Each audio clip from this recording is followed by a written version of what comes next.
이 시간 저희들이 갈라디아서 1장을 읽었습니다. 오늘부터 시작해서 갈라디아 1장부터 6장까지의 말씀을 우리가 나누게 됩니다. 갈라디아가 어디냐 그러면요, 지금으로 말하면은 그 터키 지역에 있는 지역입니다. 갈라디아에 있는 여러 교회들 이렇게 편지를 하는데요. 갈라디아는 바울 사도가 1차 전도 여행 때 그 밤빌리아 지역으로 가서 구브로로 해서 밤빌리아로 넘어가서 거기에서 그 비시디아 안디옥 또 이고니온 또 루스드라 더베 이런 지역으로 전도 여행을 하면서 말씀을 전했죠. 그 지역이 바로 갈라디아 지역입니다.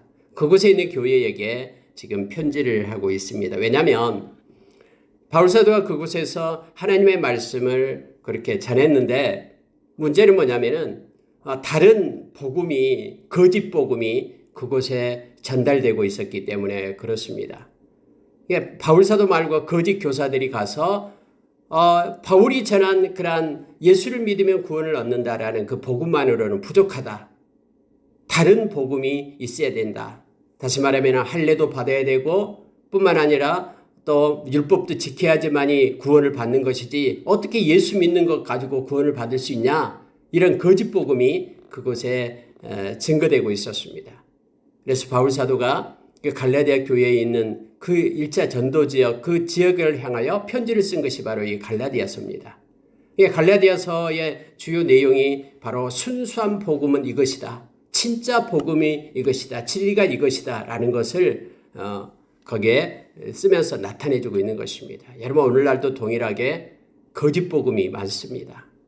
진짜 하나님의 말씀을 가지고 말씀대로 믿고 순종하며 나가야 되는데 말씀이 아닌 다른 전통과 다른 것들과 혼합된 것들이 증거되고 있는 것들이 많이 있습니다. 그래서 우리는 마지막 때는 이 말씀으로 돌아가야 됩니다. 솔라 스크립투라 오직 말씀으로. 그래서 우리가 이 갈라디아서를 읽게 되면은요, 진짜 하나님 말씀으로 우리가 돌아가게 되고 순수한 복음이 뭐고 진리가 뭔지를 우리로 하여금 말씀을 통해서 깨닫게 합니다. 그래서 어떤 영적 그런 인공적인 영적 첨가물이 없이 순수한 영적 건강이 중요함을 이 말씀 속에서 우리로 하여금 깨닫게 합니다. 물론 여러분 갈라디아서는 바울 사도가 쓴 것이죠. 바울 사도는 13권의 책을 씁니다. 신약이 27권이잖아요. 물론 양은 그렇게 다른 누가복음에 비해서 또 사도행전에 비해서 많지는 않습니다만은 13권의 책을 쓰고 있습니다. 이 갈라디아서도 역시 바울 사도가 쓴 건데요. 갈라디아서는 AD 48년부터 약 53년 그 기간, 그러니까 1차 전도 여행이 끝난 후 이후에 쓴 것으로 지금 되어 있습니다. 가장 그렇게 갈라디아서가 고린도후서 다음에 이렇게 순서대로 나오죠. 6장으로 되어 있고요. 우리에게 큰 은혜를 주는 말씀입니다. 이곳에서 율법이 있어야지만이 구원을 얻는다라고 가르치는 행위 구원을 가르치는 그들을 향하여 그것은 순수 복음이 아니라 다른 복음이다 하면서 그것을 외치고 있는 내용이고 우리로 하여금 순수한 신앙의 기본을 찾게끔 우리에게 격려하고 힘을 주는 내용이 됩니다. 여러분 갈라디아서 오늘 읽었던 처음 1장 1절에서 그는 이렇게 말합니다.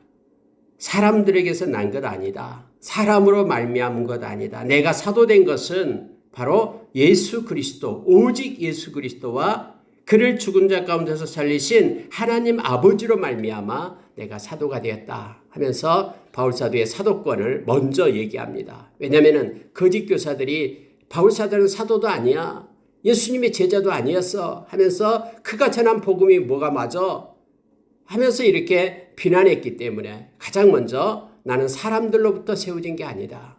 나는 예수 그리스도와 하나님으로부터 세워진 사도 바울이다 하면서 자기의 정체성을 먼저 얘기하고 있습니다. 그래서 갈라디아에 있는 너희들에게 편지한다라고 말합니다.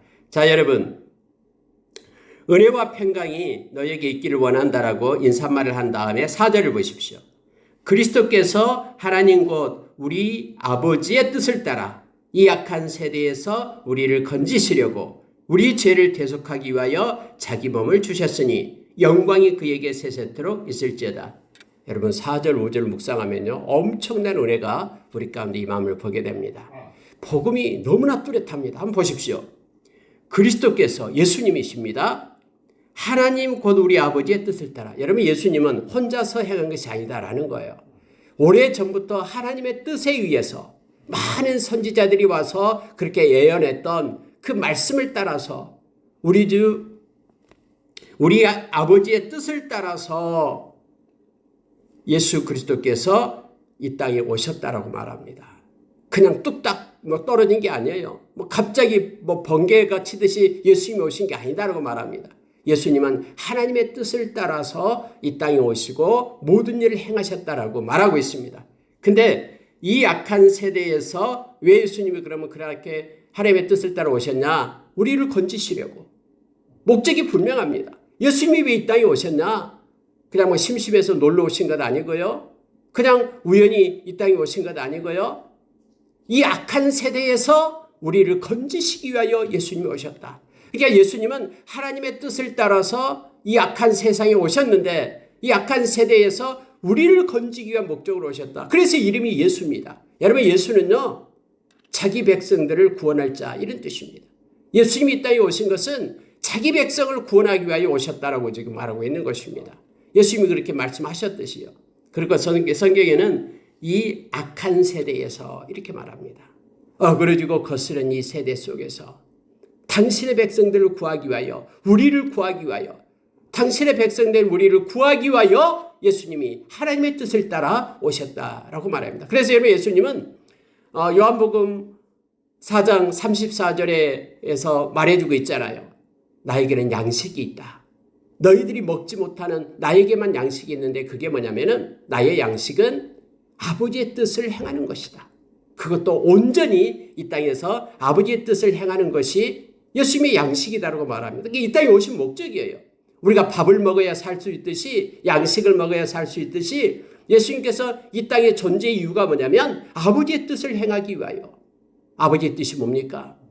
당신의 아들을 죽여서 그 생명으로 저와 여러분을 살리기 위한 것이 아버지의 뜻이었잖아요. 십자가에 당신의 아들을 내줌으로 인하여 대신 우리를 건지기 위하여 살리기 위하여 이게 아버지의 뜻이었어요. 그래서 예수님은 이걸 행하기 위하여 오셨다라고 지금 바울 사도는 그렇게 말합니다. 이 악한 세대에서 우리를 건지시려고. 그러면 어떻게 건지냐? 예수님이 이 땅에 오셨는데 어떻게 건지셨냐를 말하고 있는데 우리 죄를 대속하기 위하여 분명하게 말합니다. 우리 죄를 대속하기 위하여 이것을 함으로써 우리를 건지기 위하여 이거예요. 그래서 예수님은요 대속 제물로 죽으신 거예요. 우리를 대신 살리기 위하여 우리 대신 죽으신 분이 바로 예수님이다라고 지금 말하고 있는 거예요. 그냥 오셔서 야 너희들 나를 따르라 나를 믿으면 구원에 이른다 하면서 그냥 짠하고서 그렇게 하늘로 올라가고 또 나를 믿으라 말만 하기 위하여 온 것이 아니에요. 우리의 죄가 있는데 이 죄값을 대신 지불할 대속 제물로 우리 대신에 죽기 위하여 그래서 우리를 건지기 위하여 예수님이 오셨다라고 지금 바울 사도는 말하고 있는 것입니다. 이게 복음입니다. 우리는 영원히 죽을 수밖에 없고 소망이 없어요. 영원히 지옥 자식이 되고 멸망받을 수밖에 없는 우리인데 아무런 소망이 없는데 예수님이 오셔서 우리 대신에 죽어주셔서 우리가 산 거예요. 그래서 이것이 복된 소식이에요. 기쁨의 소식이에요. 우리에게는. 그래서 우리가 이걸 복음이라고 얘기합니다. 복된 소식. 복음. 유한겔리온. 이 복음을 우리가 받게 된 것입니다. 그래서 여러분 예수님께서 아버지의 뜻을 따라서 우리를 건지시려고 우리 죄를 대속하기 위하여 자기 몸을 주셨으니 라고 말하죠. 자기 몸을 제물로 줬다라는 거예요. 그래서 영광이 그에게 세세토록 있을지어다. 아멘 하면서 바울사도는 예수 그리스도께 영광을 돌리면서 지금 이제 갈라디아 교회에 글을 쓰고 있는 것입니다. 여러분 우리가 우리 주님께 영광을 돌려야 될 이유가 있습니다. 우리 대신에 그분이 당신의 몸을 대속제물로 십자가에 주셨기 때문에 그리고 우리 주님은 부활하셔서 영원히 살아계시죠. 그분께 우리는 영광을 세세토록 돌려야 됩니다. 우리가 요한계시록에 보면은 수많은 천군 천사와 함께 거룩한 무리들이 우리 주님을 향하여 어린 양을 향하여 찬양하고 경배하고 영광을 돌리는 모습이 나타나고 있잖아요. 예수 그리스도를 우리가 그분께 영광을 돌리고 우리가 마음을 다해서 그분을 경외하고 진실함으로 온전함으로 그분의 이름을 높여야 됩니다. 예수님을 오늘 하루도 찬양하며 그분께 영광을 돌리는 우리가 되기를 원합니다. 예수님 때문에 우리가 산 것이에요. 그분이 우리를 건져내신 것입니다. 자, 6절로 가면은 이제 그리스도의 은혜로 너희를 부르신 이를 이같이 속히 떠나 다른 복음을 따르는 것을 내가 이상하게 여기노라. 다른 복음은 없나니 다만 어떤 사람들이 너희를 교란하여 그리스도의 복음을 변하게 하려 함이라. 그런데 이렇게 우리가 영광 돌리고 예수님께 이렇게 기쁨을 드리고 믿음으로 살아야 되는데 너희들이 왜 그렇게 그리스도의 은혜를 속히 떠나느냐라고 지금 책망하기 시작합니다. 그리스도의 이 은혜, 우리를 위하여 당신의 생명을 주신 이 은혜로 너희를 불렀는데 너희들이 그렇게 속히 떠났느냐? 내가 전한 복음은 바로 예수 그리스도 그분께 영광 돌리고 그분이 너희들의 죄를 사하기 위하여 너희를 건져내기 위하여 이 악한 세대로부터 건져내기 위하여 바로 십자가에서 대속제물로 너희들을 위하여 생명을 주신 그 예수를 전했는데 왜 이렇게 너희들이 그 예수의 은혜로 구원을 받았는데 그 은혜에 속히 떠나느냐? 라고 바울사도가 말하고 있는 것입니다. 너희를 부르신 이를 이같이 속히 떠나느냐? 그리고 왜 다른 복음을 따르느냐? 아무리 생각해봐도 이상하다. 그래서 다음에 갈라디아서 3장 1절에서는 갈라디아 사람들아 십자가에 못 박힌 예수가 너희 눈앞에 밝히 보이거늘 누가 너희를 꾀드냐? 왜 이렇게 속히 떠나느냐? 예수를 버리고 왜 이렇게 떠나느냐? 하면서 예수님의 십자가의 그 은혜를 떠나서 십자가가 아니고 다른 것을 가지고 구원을 얻을 수 있다고 말하는 그들 거짓 복음에 대해서 지금 책망하고 있음을 보게 됩니다. 여러분 우리도 이러한 행위 구원이요 새까만이 우리에게도 들어와요. 그래서 어떻게 얘기하냐면 뭐 그래가지고 구원을 받겠어. 이렇게 착한 일 많이 하고 누구 도와주고 뭔가 좀 해야지만 구원을 받은 것처럼 그렇게 생각하지. 그래서 구원에 나의 힘이 조금이라도 보탬이 된 것처럼 그렇게 생각하는 그런 교만이 들어온다니까요. 저 사람을 보면은 저 사람이 저렇게 사는데 무슨 구원이 있겠어. 이렇게 그래서 저주하고 판단도 해요. 뭔가 좀 잘하고 뭣도 하고 해야지만이 그래서 구원에 좀 내가 뭔가를 보태야지만이 내가 구원을 얻을 것처럼 그렇게 십자가의 은혜를 훼손해요. 거짓 복음을 마음속에 생각으로 가지고 있는 이들이 있다니까요. 아니에요. 우리는 믿음으로 구원을 받습니다. 말씀대로요. 예수 그리스도가 우리의 모든 구원을 다 이루신 것입니다. 그분 때문에 온전히 우리가 구원을 받는 거예요. 그래서 우리는 영광 받을 분은 그분밖에 없어요. 만약에 예수님의 구원이 조금 99%고 1% 부족해가지고 그 1%는 내가 뭔가를 보태야 된다고 생각하면 그것은 거짓 복음입니다. 우리는 온전히 우리를 구원하신 예수님을 찬양하며 기쁨으로 나가는 겁니다. 주일날 와서 예배드리는 것은 나를 구원해 주신 주님이 너무나 고맙고 감사해서 그분께 영광 돌리는 것이 예배예요. 내가 예배를 드려야지만이 구원을 받는 것이 아니라 구원을 받았기 때문에 우리 주님께 예배를 드리는 것입니다. 구원받은 백성으로서요. 지금 갈라디아 교회에 이 문제를 가지고 바울사도가 말하고 있는 것을 보게 됩니다. 다른 복음은 없다라고 말합니다. 어떤 사람들이 너희를 교란하여 그리스도의 복음을 변하게 하려 함이라 라고 말하고 있습니다. 여러분 고린도후서 11장 4절에서도 역시 마찬가지로 우리에게 그렇게 말씀을 했었죠. 11장 4절에 보면은 만일 누가 가서 우리가 전파하지 아니한 다른 예수를 전파하거나 혹은 너희가 받지 아니한 다른 영을 받게 하거나 혹은 너희가 받지 아니한 다른 복음을 받게 할 때에는 너희가 잘도 용납하는구나. 여러분이 약한 이 거짓 복음은요 그렇게 잘 퍼져나갑니다. 그 빵에 누룩이 그렇게 퍼져나가시듯이 우리가 말씀 안에 굳게 서 있지 않으면요 미혹받아요. 그래서 여러분 막 신천지가 막 수많은 젊은이들이 몰려들잖아요. 통일교가 한때 막 그렇게 이단이 막 야단났잖아요. 막 거진 지금 뭐 하나님의 교회라고 말하는 그 안산홍 장길자 막 야단나잖아요. 뭐 어머니 하나님이 있다라고 말하고. 근데요 막 젊은이들이 빠져가요. 그럼 많은 이들이 막 그곳에 이단에 뭐 붙들려 가잖아요. 왜냐면요 고린도서 4장 4절에 보니까 약한 사탄이 말씀이 그들의 마음 가운데 들어가지 못하도록 혼미하게끔 한다라고 합니다. 마음이 혼미해지니까요 그게 진짜인 것 같아요. 그러면서 그것을 따라가는 이들이 나타나요. 근데 앞으로는요 이거보다 더 합니다. 세상이요. 예수님께서도 마태복음 24장에서 마지막 때에 거짓 선지자들이 나타나서 이렇게 한다고 하잖아요. 데살로니가후서 2장에서도 역시 진리, 이 말씀을 마음속에 사모하지 않는 이들에게는 막 기적이 일어나고 뭔가가 나타나면 그것에 따라가요. 그게 진짜인가 보다라고요. 아니요. 말씀이 진짜입니다. 그래서 우리는 늘 말씀을 붙잡아야 됨을 보게 됩니다. 다른 복음은 없다고 말하면서 다른 복음을 전하는 자들은 저주를 받을지어다 라고 지금 말합니다. 우리가 너희에게 전한 복음 외에 다른 복음을 전하면 저주를 받을지어다. 바울사도가 그들에게 전한 복음이 뭐였습니까? 아까 우리 위에서 말한 4절의 말씀이에요. 예수님께서 하나님의 뜻을 따라 이 땅에 오셔서 약한 세대에서 우리를 건져주셨다. 그런데 우리의 죄를 대신해서 당신의 몸을 대속제물로 십자가에 주셨다.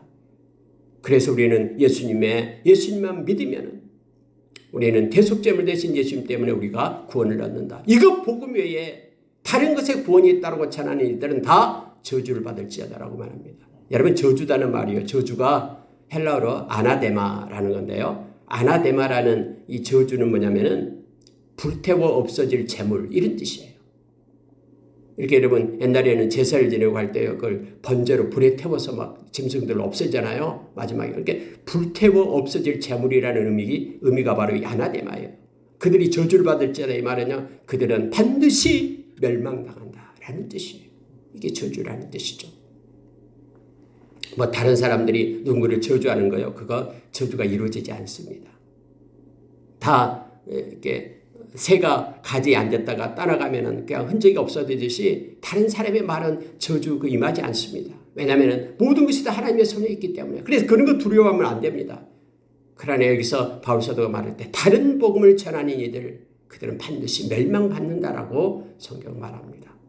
바울 사도는 그 고린도전서 16장 22절에서 그렇게 말했죠. 우리는 마라나타 주 예수여 오시옵소서. 하나님 우리 주님을 사랑하는 자들 예수여 오시옵소서라고 찬양하는 사람이 있는 반면에 예수를 사랑하지 않는 자들은 저주를 받을지어다. 아나데마라고 말하죠. 예수를 사랑하지 않는 자들과 예수를 사랑해서 아멘 주 예수여 오시옵소서 마라나타와 아나데마를 서로 비교하면서 그렇게 썼습니다. 여기서도 역시 다른 복음을 전하는 자들은 저주를 받을 것이다. 반드시 멸망당해서 소멸될 것이다 라고 지금 기록하고 있음을 보게 됩니다. 그러면서 여러분 10절 우리가 너무나 잘 알고 있는 말씀입니다. 이제 내가 사람들에게 좋게 하랴 하나님께 좋게 하랴 사람들에게 기쁨을 구하랴 내가 지금까지 사람의 기쁨을 구하였다면 그리스도의 종이 아니니라. 여러분 바울사도는 사람 때문에 그들 때문에 내가 복음 전한 거 아니다라고 얘기합니다. 그들의 눈치 보면서 체면 보면서 거짓 복음 전한 게 아니다라는 거예요. 나는 그리스도의 종이기 때문에 하나님을 좋게 하는 하나님의 뜻을 따라서 이 진짜 복음을 너희들에게 전했다. 이 거짓 교사들처럼 사람들 때문에 어떤 목적을 가지고 너희들에게 사람을 좋게 하기 위하여 전한 게 아니고 내가 만약에 사람을 좋게 하기 위하여 사람을 기쁘게 하여 내가 그 복음을 전했다 그러면 나는 그리스도의 종이 아니다. 나는 사람이 어떠하든지 주님의 종으로서 그리스도의 종으로서 주님의 말씀을 너희들에게 전했다 하면서 그들로 하여금 일깨어서 다시 진정한 복음으로 돌아오기를 원하면서 이렇게 말씀을 기록하고 있습니다. 여러분 우리도 잘못하면 사람의 눈치 보고 사람을 위하여 살아가면 사람의 종이죠. 그러나 사람이 어떠하든 99명이 이 길로 맞다고 이 길로 가든 우리는 사람에 따라가는 것이 아니라 말씀을 따라가고 그리스도 예수 그분과 말씀을 따라 진리를 따라 사는 그리스도의 사람들임을 우리가 기억해야 됩니다. 앞으로 여러분에게 혼미하게 나타납니다. 많은 사람, 큰 교회들이 그렇게 가니까 우리도 그렇게 해야지. 이게 아니에요. 우리의 캐논, 이 기준점은 말씀입니다. 바울 사도가 말하는 것처럼 나는 사람을 좋게 하기 위하여 사는 것이 아니고 그리스도의 종으로서 그리스도를 좋게 하기 위하여 하나님을 좋게 하기 위하여 나는 살아가는 사람이다 라고 그가 고백합니다. 우리도 이러한 고백이 우리의 삶 가운데 있기를 원합니다. 부안해동에서는 안 됩니다. 많은 사람이 이렇게 따라간다고 가는 것이 아니라 우리는 말씀을 붙잡고 살아가는 그리스도의 종들입니다. 바울사도는 11절에서 이렇게 말합니다. 형제들아 내가 너에게 알게 하노니 가르쳐 주겠다라는 거예요. 내가 전한 복음은 사람의 뜻을 따라 된 것이 아니다. 내가 전한 복음은 사람의 뜻을 따라 된 것이 아니고 이는 내가 사람에게서 받은 것도 아니고 사람에게서 배운 것도 아니고 오직 예수 그리스도의 계시로 말미암은 것이라. 예수님께서 나에게 가르쳐 주셔서 내가 이 예수님이 가르쳐 준 이 계시를 가지고 내가 너희들에게 전한 것이다. 내가 배워서 한 것 아니다. 사람에 의해서 들어서 한 것도 아니다. 예수님께서 나에게 주신 계시를 가지고 내가 전한다. 그래서 나는 그리스도의 사도다. 예수 그리스도의 사도다라고 바울사도가 말하고 있습니다. 그러면서 어떻게 예수님의 계시로 받았냐에 대해서 조목조목 설명을 해요. 내가 옛날에는 예수님 만나기 전에는 이렇게 말하죠. 예수님 만나기 전에는 내가 유대교에 있었다. 유대교에 있으면서 예수님을 내가 핍박했다. 하나님의 교회를 심히 박해했다. 그리고 내가 하나님의 교회를 멸망시키려고 그렇게 했다. 내 동족 중에서 여러 영갑자보다 내가 유대교를 지나치게 그렇게 신봉했다. 조상의 전통에 대해서 내가 너무너무 열심을 냈다. 그런 나였다. 그래서 내가 왜 이렇게 바꿔졌냐면은 바로 예수 그리스도를 만났기 때문이다. 그래서 완전히 바꿔졌다라고 자기의 간증을 지금 하고 있는 거예요. 바울 사도가. 그런데 내가 거짓 교사라고? 아니. 나는 옛날에 너희들보다도 더 유대교에 신봉했던, 그래서 할례를 받고, 그래서 그 율법을 전하고 예수 믿는 사람들을 죽이려고 했던 나였다.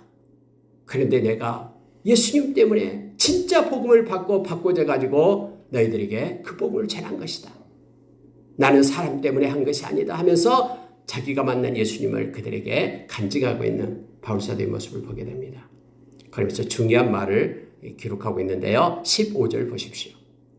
그러나 내 어머니의 태로부터 나를 택정하시고 그 은혜로 나를 부르신 이가 그의 아들을 이방에 전하기 위하여 그를 내 속에 나타내시기를 기뻐하셨을 때에 내가 곧 혈육과 의논하지 아니하고 나보다 먼저 사도된 자를 만나려고 예루살렘으로 가지 아니하고 아라비아로 갔다가 다시 다메섹으로 돌아왔다.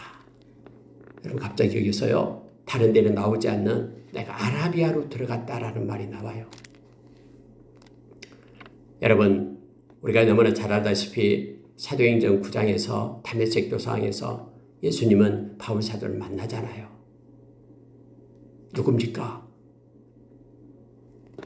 너가 핍박하는 예수다 하면서 그의 눈이 멀고 만나잖아요. 아나니아 그런 선지자를 통해서 복음이 전달되게 되고 또 안수함으로 성령이 임하고 또 눈이 보이게 되고 이러한 예수님을 만나는 그러한 사건이 나타나잖아요. 근데 바울 사도는 이렇게 말합니다. 내 어머니 태로부터 나를 택정했다. 여러분 보십시오. 중요한 것을 지금 전하고 있는데요. 내가 어머니의 태에 있을 때부터 나를 정했다라는 거예요. 누가요? 하나님께서 너는 내 것이다 라고 정했다라고 말합니다. 그래서 어머니 태로부터 태어났어요. 그럼 부를 때는 언제입니까? 부르실 때는 바로 그가 다메섹 도상에 있을 때 불렀잖아요. 그의 나이 약 33살인 35살 정확히 나와 있지 않습니다만 그때 부른 거죠. 그럼 그 기간 동안에는 부르지 않는 것이죠. 보십시오. 어머니 태로부터 하나님의 종으로서 택정함을 받았다라는 거예요. 근데 예수님께서 그를 부를 때는 그의 나이가 35이 될 때에 AD 35년에 그를 부른 거잖아요. 그러면 그 기간 동안에는 부름을 받고 있지 않는 것이죠. 그러나 택정함이 이미 그 전부터 택했다라고 말하고 있습니다. 여러분, 여기서 중요한 것이 뭐냐면요. 우리 주변에 아직까지 예수 믿지 않는 사람들 있잖아요. 저 사람은 버린 자인가 보다. 아니, 왜 예수 믿지 않지? 저들의 삶을 봐라. 막 개망나니 짓을 때로는 하는 사람을 보면 참 저 사람은 불쌍하자다. 여러분요, 하나님이 택한 자는요, 언제 부를지 몰라요. 이것이 중요합니다. 그래서 우리 주변에 믿지 않는 사람을 저주하거나 판단하거나 정죄해서는 안 돼요. 하나님의 때에 택한 사람은 하나님이 부르신다니까요.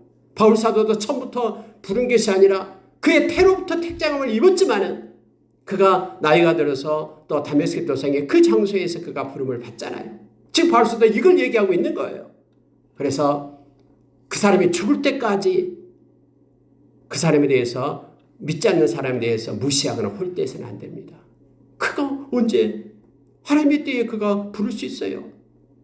예수님이 왼편에 선 강도는요, 죽음의 그 순간 바로 그 죽음 직전에서 예수님을 만나고 천국 백성이 되었잖아요. 그러니까 우리는 절대로 포기해서는 안 됩니다. 우리가 믿지 않는 영혼을 위하여 기도하고 있을 때요, 절대로 포기해서는 안 돼요. 그가 죽을 때까지 우리는 붙들고 하나님 앞에 기도하는 거예요. 그때가 하나님의 때인지 모르기 때문에 그렇습니다. 무시해서도 안 되고 판단해서도 안 됩니다. 오늘 바울 사도는 그렇게 말합니다. 여러분, 유대교의 교인들은 이것을 가지고 있습니다. 무슨 얘기냐면 구약에서는 에레미야도 그렇게 얘기했잖아요. 에레미야서 1장 5절에 보면은 하나님이 나를 택했는데 나의 태에서부터 나를 택하고 하나님이 내가 태어났을 때 나를 받고, 여러분 에레미야서 1장 5절에서 이렇게 말하고 있습니다. 제가 그 부분을 읽어드릴게요.